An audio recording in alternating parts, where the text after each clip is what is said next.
এত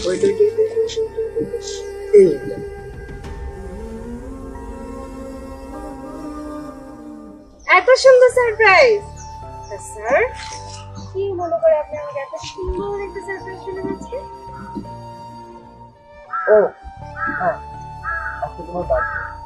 আপনি ভুলে গেলেন? আমার বার্থডে আমি ভুলে যেতে পারি, কিন্তু স্যার আপনার বার্থডে কিন্তু আমি ভুলি 1999 জানুয়ারির 1 তারিখ। আচ্ছা তাই? আজকে কিন্তু আরেকটা দিবস। আরো একটা দিবস কি হতে পারে? ও হ্যাঁ, আজকে তো 14ই ফেব্রুয়ারি, ভালোবাসা দিবস। আর আজকের দিনেই আপনি আমাকে প্রথমবারের মতো প্রপোজ করেছিলেন। আমি কিন্তু ভুলিনি, আমার সব মনে আছে। এই তো সব বুঝেছি, তোমার সব কিছু মনে আছে। আচ্ছা তুমি সেটা বলো, আমি আরেকটা জিনিস নিয়ে আসছি।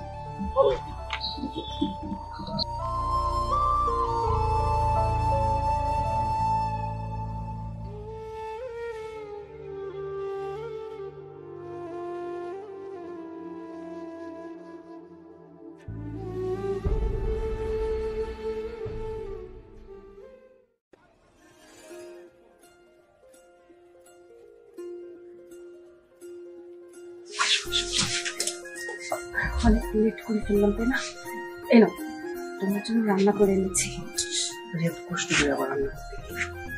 ও মা, আমি তোমাকে ভালোবাসি না? তোমার জন্য রান্না করবো না তো কার জন্য রান্না করবো? আচ্ছা শোনো, সময় করে নিয়ে না খাবারটা খেয়ে নিও, খুব মজা করে রান্না করেছি। ঠিক আছে, তুমি এত সুন্দর করে রান্না করেছো, আমি খাবো না? অবশ্যই খাবো। I love you. আচ্ছা ঠিক আছে। এই শোনো, এখন না যাও, আবার চলে আসবে। যাও যাও। I love you too. আরে যাও।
আপনি তো দেখছি আমার জন্য কেক আনতেও ভুলে গেলেন।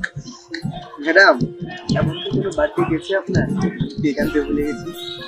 ঠিক আছে, তাহলে আসুন দুজনে মিলে কেকটা কাটা যাক। আসেন তাহলে কেকটা কাটা যাক। মা, দাঁড়িয়ে আছেন কেন? আসেন। Happy birthday to you.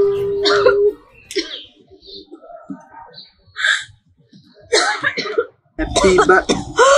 Samia, Samia কি হলো তোমার? সামিয়া, সামিয়া, সামিয়া কি হলো তোমার? আমি এখন কি করবো? সামিয়া, সামিয়া কথা বলো। সামিয়া, কি করবো এখন আমি? সামিয়া প্লিজ কথা বলো। সামিয়া, হ্যালো।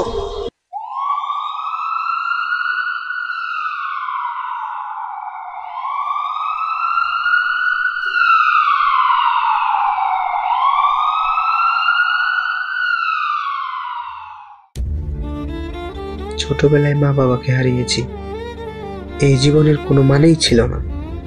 কিন্তু সামিয়াকে দেখার পর, ওর সাথে রিলেশনে যাবার পর আমি নিজেকে খুঁজে পেয়েছিলাম। কিন্তু এত সুখ কি আর আমার কপালে ছিল? ভাগ্যের কাছে আমি হেরে গেছি।